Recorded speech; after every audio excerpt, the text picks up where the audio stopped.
I'm Daniel, a 42-year-old architect with a penchant for clean lines and stable foundations, both in my work and my life. My wife, Clara, is 38, a vibrant art curator whose laughter could light up any room.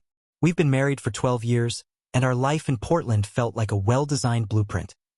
A cozy craftsman home, weekend hikes in the Columbia Gorge, and a shared love for late-night jazz records. Clara's energy balanced my reserved nature, and I thought we were unbreakable.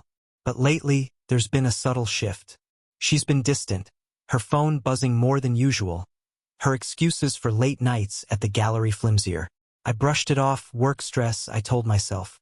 Clara's always been passionate about her exhibits, and I trusted her implicitly. Still, a nagging unease settled in my gut, like a crack in a foundation you can't see but know is there. Last week, she mentioned a new artist, Julian, whose sculptures were revolutionary. Her eyes sparkled when she spoke of him, and I felt a pang I couldn't name. I smiled, nodded, and poured us another glass of Pinot Noir. But the unease grew. I started noticing small things. A new perfume, a locked phone screen, a hesitancy in her touch.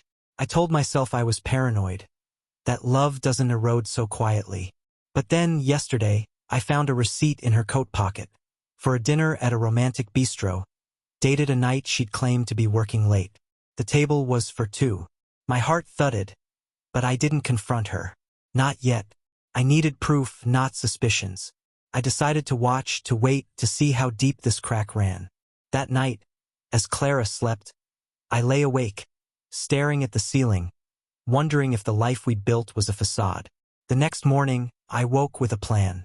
Clara was already up, humming as she brewed coffee, her auburn hair catching the sunlight. She kissed my cheek, but it felt perfunctory, like a habit rather than affection. I played along, keeping my voice light, asking about her day. She mentioned a meeting with Julian to finalize his exhibit, her tone casual but her eyes avoiding mine. After she left, I called my office and took a personal day. I needed answers. I drove to the gallery, parking across the street, feeling like a stranger in my own life. The gallery was a sleek, modern space, all glass and white walls, and through the window, I saw Clara. She was laughing, her hand resting on Julian's arm. A tall, wiry man with a sculptor's hands and an easy grin. They stood too close, their body language intimate, unguarded. My stomach churned, but I stayed, watching as they disappeared into a back room. Hours passed, and when they emerged, Clara's hair was slightly mussed, her smile too bright. I drove home, my mind racing. That night, I checked her laptop while she showered, finding an email thread with Julian, flirtatious, suggestive, with references to last Tuesday, and our little secret. My hands shook as I read, the betrayal sinking in like damp, rot-in wood. I didn't sleep.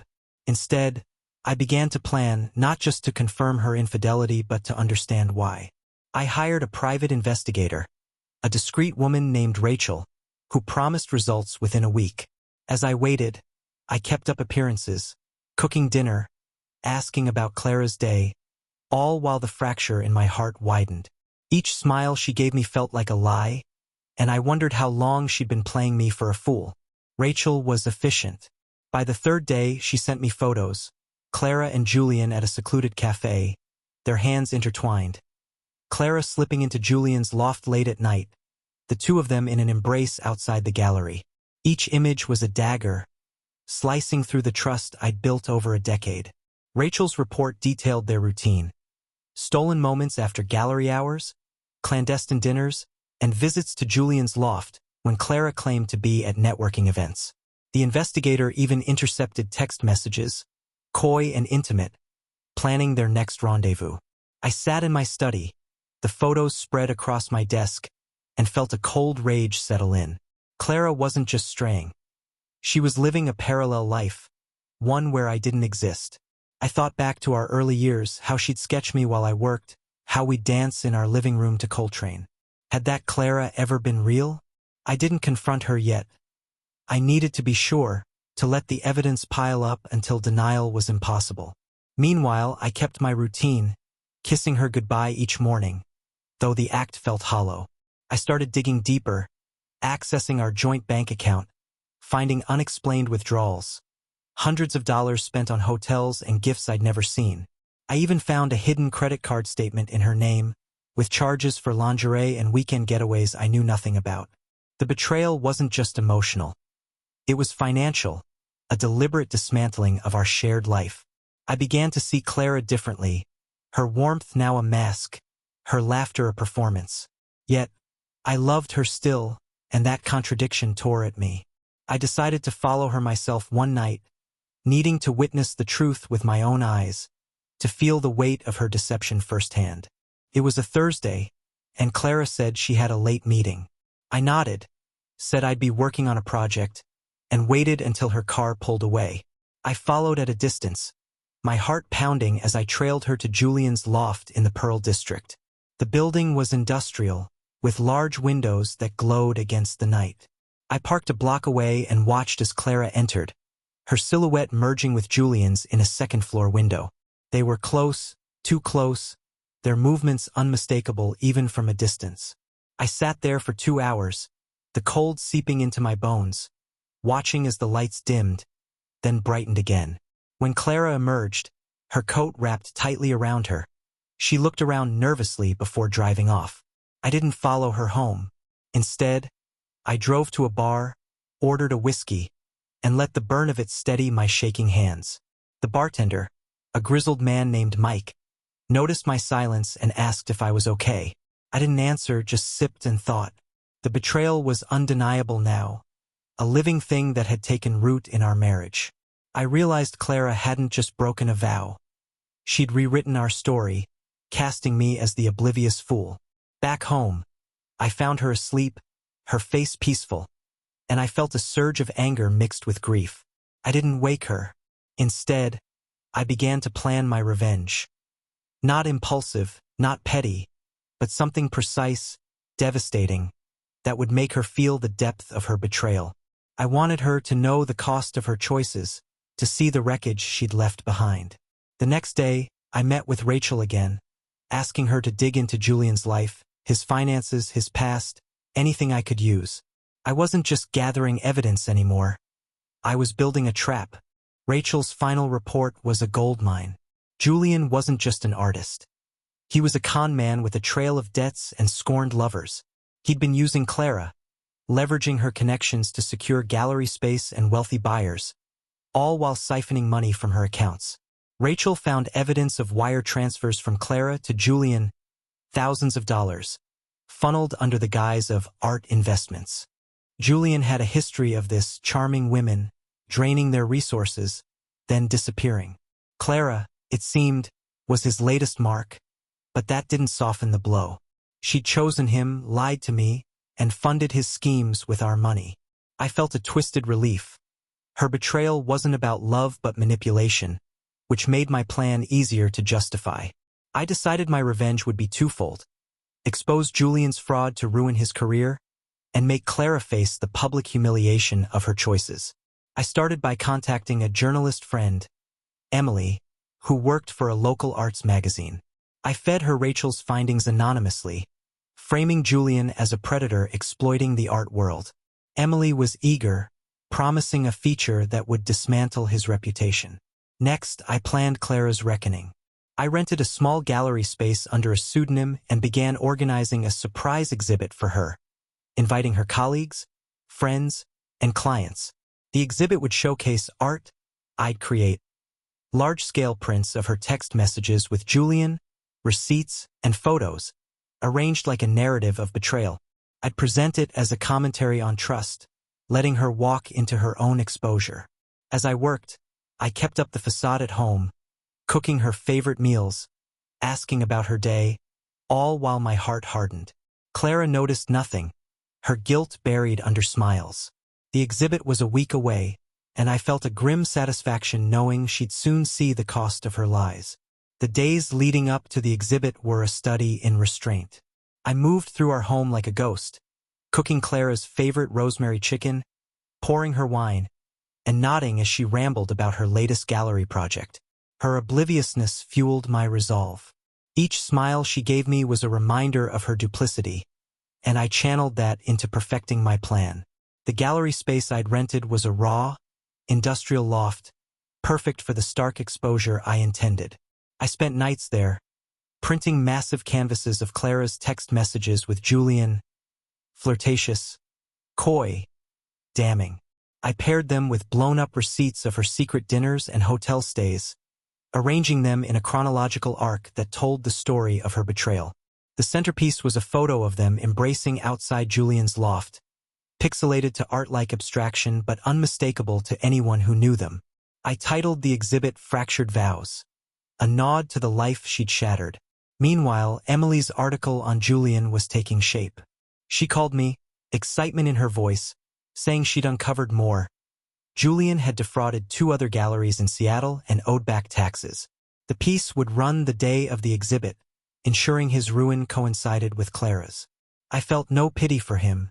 He'd preyed on my wife's trust, and she'd let him. At home, I invited Clara to the exhibit, calling it a surprise event for her industry peers. She was thrilled, assuming it was a career boost. Her excitement twisted my gut, but I smiled, saying I'd meet her there. Rachel, my investigator, offered one last piece of intel. Clara and Julian were planning a weekend getaway the day after the exhibit. The audacity of it sharpened my focus. I added a final touch to the exhibit, a looping audio of Clara's voicemails to Julian, her voice soft and intimate, to play subtly in the background. The trap was set, and I felt like an architect crafting a collapse, precise and inevitable. The night before the exhibit, Clara was radiant, humming as she tried on dresses, asking my opinion on a deep blue one that hugged her curves. I complimented her, my voice steady, though my mind was elsewhere, replaying the months of lies. I wondered if she felt any guilt, if my presence ever pricked her conscience. She seemed untouched, her world intact while mine crumbled. I couldn't sleep that night, so I drove to the gallery to check the setup. The space was haunting in the dark, the canvases looming like accusations. I walked through, reading her words again. "Can't wait to see you tonight, Jay. Daniel thinks I'm at a fundraiser." Each one was a cut, but they also steeled me. I adjusted the lighting to cast sharp shadows, emphasizing the rawness of the display. Back home, I found Clara asleep, her phone glowing with a new message from Julian. I didn't read it. I didn't need to. Instead, I finalized the guest list, ensuring every influential figure in Clara's art world would attend: curators, critics, patrons. I wanted her to face them all when the truth spilled out. Emily texted me a preview of her article, titled The Art of Deception, Julian Voss's Trail of Fraud. It was brutal, detailing his scams and naming Clara as a close associate caught in his web. I thanked Emily, knowing the article would amplify the exhibit's impact. As dawn broke, I felt a strange calm. The day had come, and I was ready to watch Clara's world unravel. I made coffee, kissed her awake, and said I'd see her at the gallery. She smiled, unsuspecting, and I left, my heart a mix of grief and cold anticipation. The gallery buzzed with anticipation as guests arrived, Portland's art elite in their tailored suits and avant-garde dresses. I stood at the back, a glass of champagne in hand, watching Clara enter. She looked stunning in the blue dress, her confidence unshaken, greeting colleagues with her signature warmth. The room was dim, the canvases covered with white sheets, a deliberate tease to build suspense. I'd hired a curator friend, Mark, to introduce the exhibit, keeping my involvement hidden. Mark took the podium, his voice smooth as he spoke of an unflinching exploration of trust and betrayal. Clara clapped, intrigued, still clueless. Then the sheets dropped. Gasps rippled through the crowd as the canvases revealed their truth. Her texts, her receipts, her embrace with Julian. The audio began, her voice whispering Julian's name, looping softly. Clara froze, her face draining of color. Guests whispered, some recognizing her in the photos, others piecing it together. She turned, scanning the room, and our eyes met. I held her gaze, unflinching, as the weight of her actions crashed down. She tried to move toward me, but a critic intercepted her, asking if the exhibit was conceptual or personal. Her voice cracked as she stammered, "I don't know." The humiliation was palpable, her reputation crumbling in real time. I saw Julian enter late, his face falling as he saw the display. He tried to approach Clara, but she shook her head, tears welling. Emily's article had hit newsstands that morning, and I overheard guests discussing it, linking Julian's fraud to Clara's involvement. I stayed silent, letting the scene unfold. This wasn't just revenge. It was justice, exposing their lies to the world they'd manipulated. Clara finally broke away, rushing to the exit, but the damage was done. I didn't follow her. I'd built this moment, and now I'd let it burn. Clara didn't come home that night. I sat in our living room, the jazz records untouched, the silence heavy. My phone buzzed with messages from mutual friends, some shocked, others sympathetic, but I didn't respond. The exhibit had gone viral in Portland's art scene, with social media posts calling it brutal and genius. Clara's name was everywhere, tied to scandal, her career in tatters. Julian's too. Galleries dropped him, and creditors were circling, thanks to Emily's article. I felt no joy, only a hollow satisfaction. I'd wanted Clara to feel the depth of her betrayal, and she had, but it didn't erase my pain. I poured a whiskey and thought about our early days, her sketches of me, our dreams of a shared future. How had we gotten here?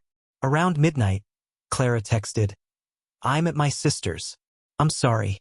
Can we talk?" I didn't reply. Sorry wasn't enough. It couldn't rebuild what she'd broken. The next day, I hired a lawyer, Sarah, to start divorce proceedings. I wanted Clara out of my life, but not before she faced the financial fallout. Sarah found more evidence of Clara's spending. Our savings drained on Julian's projects. We froze her access to our accounts, and I began cataloging assets for division. Friends told me Clara was a wreck, hiding at her sister's, avoiding the art world's scrutiny. Part of me wanted to see her, to hear her explain, but I resisted. This wasn't about closure. It was about consequence. I started packing her things, each item a reminder of our life, her favorite scarf, her art books. I didn't cry. I was done grieving the Clara I thought I knew. My revenge wasn't over. It was evolving, ensuring she'd carry the weight of her choices for years. A week after the exhibit, I met with Sarah to finalize my strategy. Clara's betrayal wasn't just personal. It was a theft of our shared resources, our trust, our future. Sarah suggested a lawsuit against Clara and Julian for financial fraud, citing the unauthorized withdrawals and hidden accounts. I agreed, wanting them to face legal repercussions. We filed the suit, and I leaked the details to a local blog, ensuring the art world kept talking. Clara's sister called, begging me to stop, saying Clara was broken. I told her Clara broke us first. Meanwhile, I sold our house, too many memories, and moved into a sleek downtown condo, a fresh start. I kept working, my architecture firm thriving, but I was different now, harder, less trusting. I started seeing a therapist, Ellen, to process the rage and grief. She asked if revenge was healing me, and I admitted it wasn't, but it was necessary. Clara finally reached out asking to meet. I agreed, choosing a neutral cafe.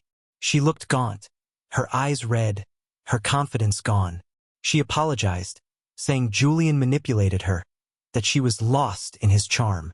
I listened, unmoved, then slid a folder across the table. Divorce papers and a copy of the lawsuit. "You chose this," I said. She cried, but I walked away, feeling lighter. The lawsuit gained traction. Julian's assets were frozen, and Clara faced depositions. I didn't gloat, but I didn't relent. My revenge was a slow burn, dismantling their lives as they dismantled mine. I began to rebuild, not just my life but my sense of self, knowing I'd never let betrayal go unanswered again. The lawsuit against Clara and Julian became a public spectacle, much to my grim satisfaction. Sarah, my lawyer, was relentless, building a case that painted Clara as complicit in Julian's financial schemes. Court documents revealed how Clara had funneled nearly $50,000 of our joint savings into Julian's art projects, which were little more than fronts for his debts. The judge froze their accounts, and Clara's name appeared in legal blogs alongside Julian's, further tarnishing her reputation. I sat in the courtroom during the preliminary hearing, watching Clara fidget. Her once vibrant presence diminished.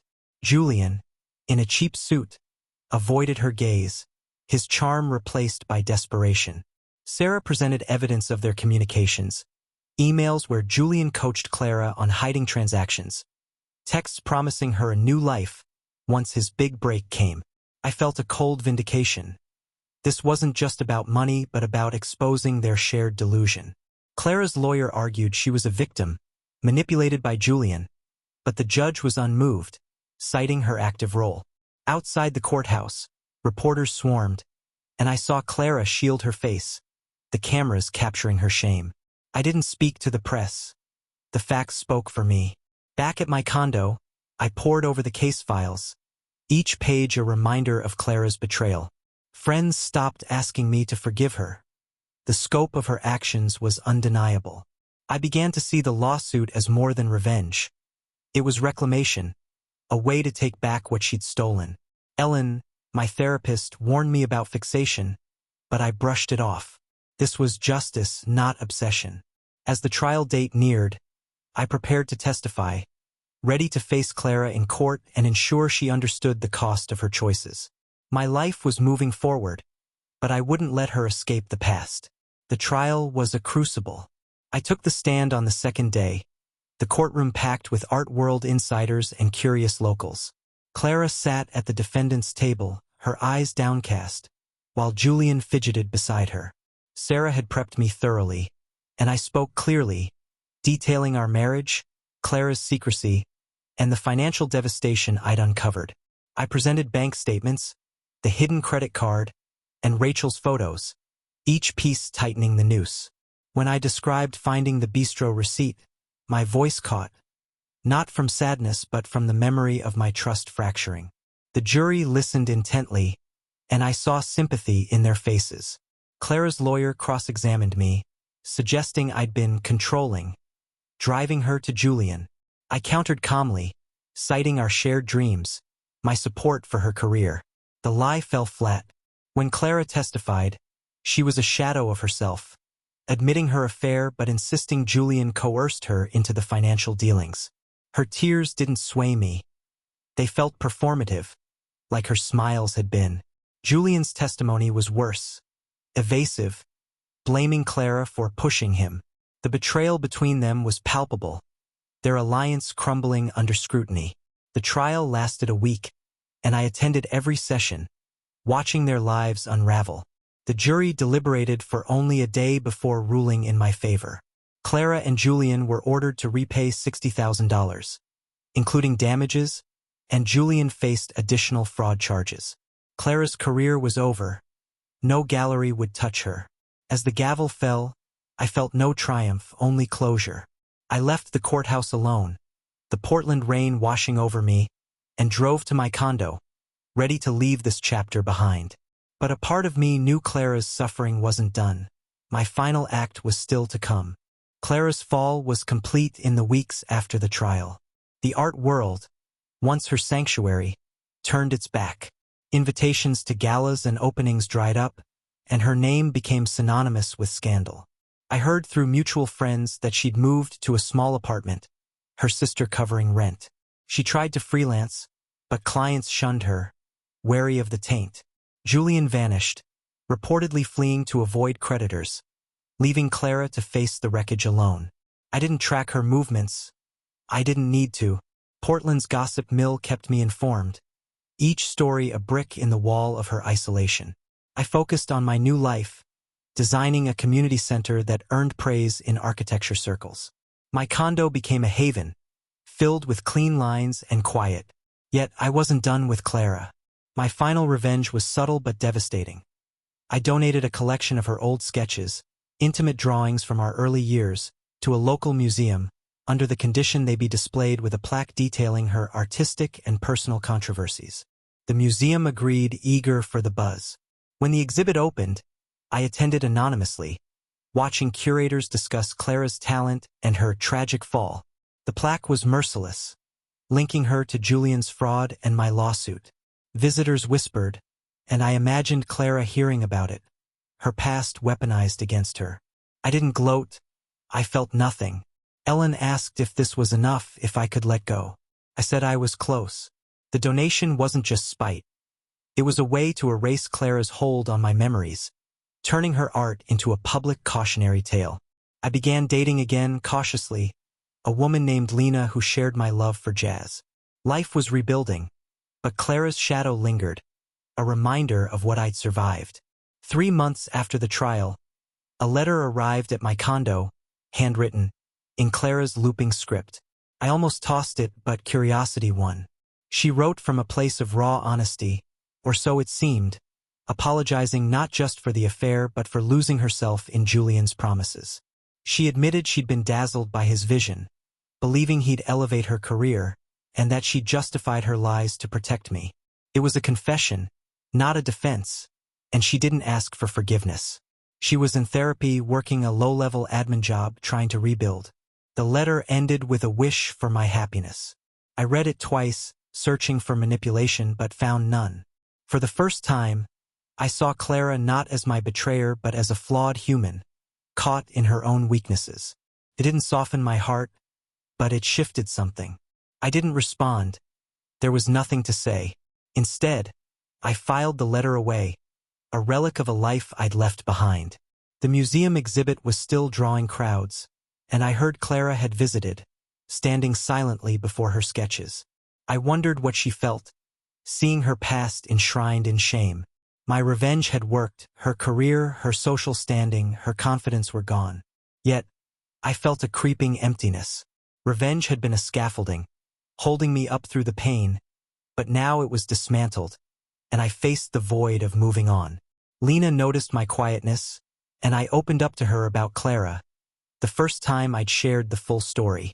Her empathy grounded me, and I began to see a future untainted by the past. Still, I kept the letter, a reminder of the line between justice and cruelty. A year after the exhibit, I stood at a crossroads. My life was thriving. My firm won a major contract. Lena and I were growing closer, and I'd found peace in routine. Clara, from what I heard, was scraping by, her name a footnote in art world gossip. The museum exhibit had closed, but its impact lingered, ensuring she'd never reclaim her old life. I'd achieved my revenge. Clara and Julian were ruined, their lies exposed, their futures dim. Yet I wasn't free. The anger that had fueled me was gone, replaced by a nagging question. Had I gone too far? Ellen pushed me to reflect, asking what I'd gained by destroying Clara's legacy. I struggled to answer. One evening, walking by the river with Lena, I realized I didn't want to carry Clara's shadow anymore. I went home, took her letter, and burned it in my fireplace, the ashes curling into nothing. It wasn't forgiveness. It was release. I stopped checking for updates on Clara, stopped feeding the gossip. The lawsuit money had been repaid, mostly through Julian's liquidated assets, and I donated it to a local arts program for underprivileged kids, a final act to cleanse the past. Lena and I planned a trip to Italy, a chance to build new memories. As I packed, I found an old photo of Clara and me, laughing at a vineyard. I didn't feel pain, only distance. I tore it up, not out of anger, but because it no longer belonged. My revenge had been cruel, precise, and complete, but now I was done. I'd rebuilt my foundation, stronger than before, and Clara was just a crack I'd sealed. I stepped into my future, leaving her behind, not with hate but with indifference.